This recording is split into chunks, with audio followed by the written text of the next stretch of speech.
Hey y'all, I'm back. Okay, so let's get into just a couple of stories that I wanted to talk about with y'all. First up, y'all, Miss Tina Knowles. Should Miss Tina just kind of like stay off the internet, maybe just a little piece? Because it seems like she had gotten to not like an internet scuffle, but she'll be doing things maybe on Instagram, then come back and be like, oh, that wasn't me. I didn't realize what I was liking. I didn't realize what I was saying. Well, according to page six, Beyonce's mom, Tina Knowles, has confusing reaction to Jay-Z R lawsuit. Basically, there was a post from ABC 7 Chicago News, and it had announced that Jay-Z had been sued for R along with, Diddy. And this is what they saw. I'm just going to show y'all in the video real fast. Y'all see this? So this is ABC 7. Their headline: Sean, Jay-Z, Carter, and Sean Diddy Combs are accused of R-ing a then 13-year-old girl with an after party. At an after party following the 2000 Video Music Awards, according to an amended civil lawsuit filed Sunday. And then you see Miss Tina Knowles. It was liked.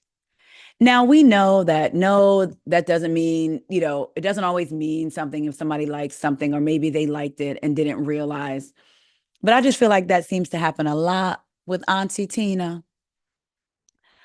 So I don't know, y'all let me know. Speaking of Jay-Z, he has filed to get the lawsuit dismissed. Well, he has filed to dismiss cynical and calculated R lawsuit, once accuser to be named publicly. This is according to page six. So this is a little bit of an update.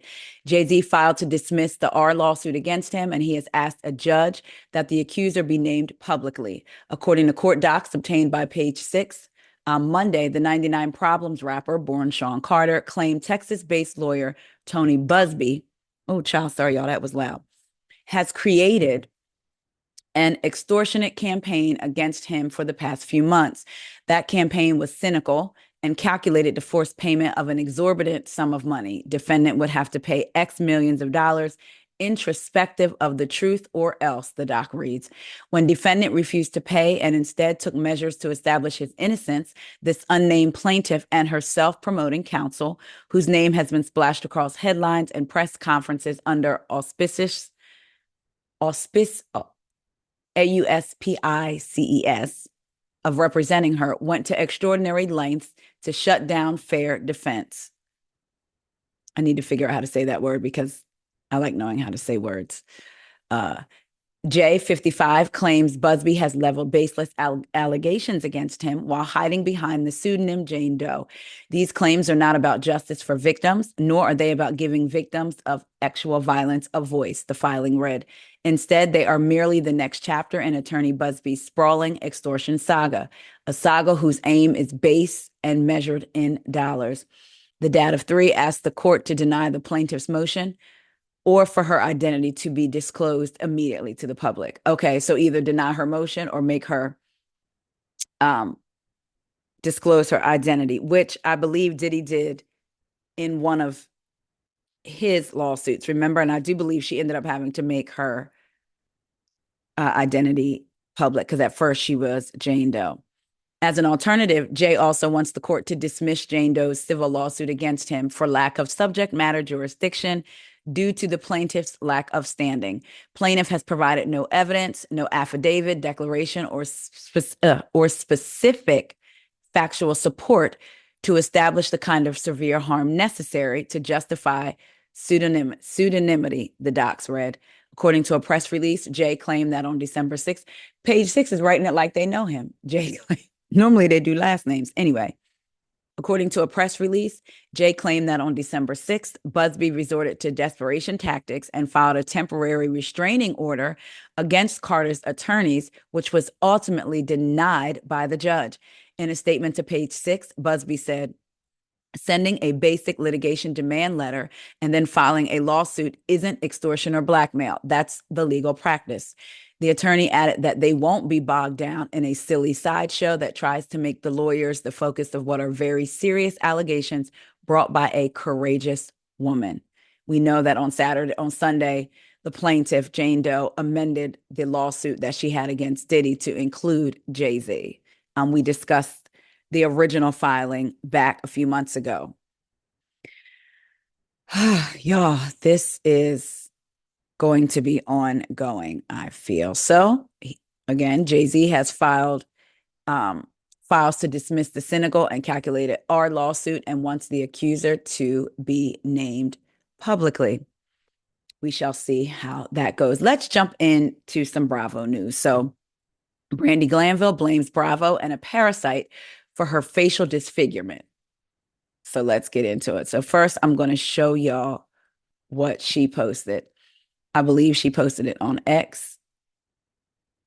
I wouldn't be able to go there if I wanted to show y'all because she blocked me years ago. All right.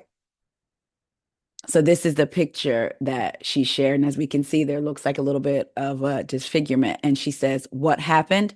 I wish I knew. I've been in and out of the hospital this past year and a half and spent almost every dollar I have trying to figure it out. Some doctors say I have a parasite that jumps around my face. Some say it's stress-induced edema. I personally say it's Bravo." And again, this is what has happened to her. In another post, she shared a past video of Tamra air thrusting against Taylor Armstrong while giving her a lap dance on the Real Housewives Ultimate Girls trip that they were on. In another clip, Brandi herself gave Jill Zarin a lap dance. "This is 100 times worse than anything that happened in Morocco," wrote Brandi in the caption, "and my life has been ruined for no reason. I've spent all of my money on doctors. My health is ruined. My looks are ruined, and I was rehired because of this behavior for the Morocco girls trip," with a thumbs down. So yeah. And then there was a picture of her, I thought it was posted here, that looked like she may have looked a little better. And somebody claimed basically that's Brandi now. She had plastic surgery and she refuted that and said, "Guys, this is an old cameo. I used it to promote that I'm back on after a year plus hiatus. Let me share what I look like and why I had to take a pause." So she shared an old picture of her looking good. People thought it was a new picture. So then she went and shared this photo and said that all of this was stress because of Bravo, and that basically the video she shared of Tamra giving someone a lap dance and all of that was 100 times worse than what happened in Morocco. Remember that Caroline Manzo was accusing Brandi of some things that we talked about in previous videos. And that's why that girls trip has not been aired. So Brandi had a message and said, "Hey, Bravo has done all this to her. She spent all of her money." Whew, that's a lot going on. Next up, let's talk about Miss Heather Gay. I'm going to talk about this in a calm and demure way without flying off the handle, because y'all know I've never really seen it for Heather, okay? From the beginning. So the feelings that people have about Heather now, I've never, but then I tried. I think I even DM'd her one time and was like, and that's because all of a sudden I saw that she was following me. And it just so happened to be after a scene with her daughters, and her daughter, I believe, was going through bullying. And I was like, as a mom, the way you handled that was great. Your relationship with your daughters. That was like 3 or 4 years ago. I like to consider myself being able to see, even if I don't necessarily see it for a certain reality person, can still see other sides of them, right? But let's get into this side, Heather. This is according to Reality Blurb. Let's get into it.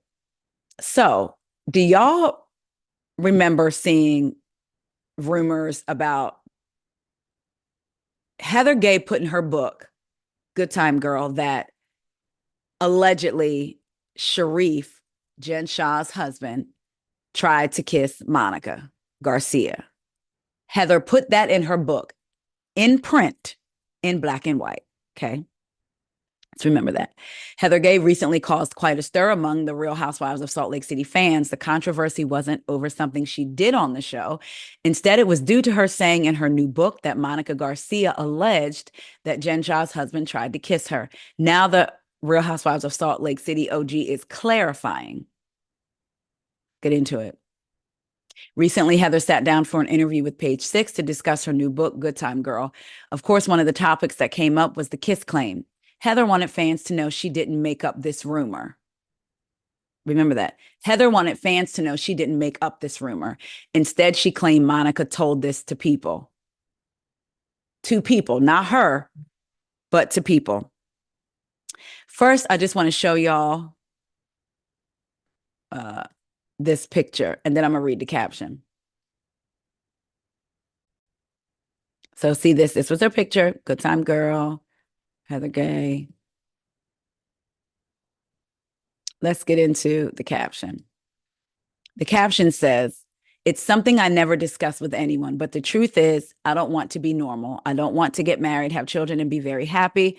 I want to be a superstar. I want to live an extraordinary life." Nothing wrong with that. Glad she's honest. Part of this is where I was like, girl. She said, "I want to be Kate Winslet or Toni Morrison." How dare you? Or Ann Landers or Barbara Walters, etc. Don't mock me. I don't know what I need to do, but I know it's something, and I'm so afraid of not accomplishing it.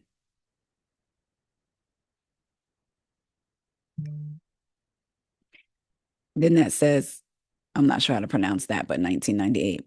Now, is she saying that somebody else said this, or is this her? Because that, see, now I need to, because if she said this, you keep Toni Morrison out your mouth. Okay. In the spirit of Will Smith, keep Toni Morrison's name out your mouth, Heather. Now, if somebody else said this, I need to look up and see. But I feel like she said it. Then she said, "Good time girl is out," or that's her sentiment. Again, keep you being Toni Morrison out of your sentiments. Good time girls out everywhere now. It's a true labor of love, and I hope you will all find a little piece of yourself in my story, right? She says that. And then let's get into the whole Monica Garcia piece. According to Heather, I just told it as a reporter would, with not a lot of emotion in what went down, because those were her words. And that's the thing she told multiple people. And it was reported back to me. You put in your book something that wasn't even told to you, that was reported back to you. Now, in all fairness, I have not read the book. So if any of y'all have read it, let me know. Does she say in the book, "This was told to me by third parties"? Or does she just say, according to Monica, Sharif Shaw tried to kiss her? She says, the article says, she then emphasized, "That's the thing. Monica told multiple people, and it was reported back to me. I told that story like a true crime podcaster. I just took the information, all of it.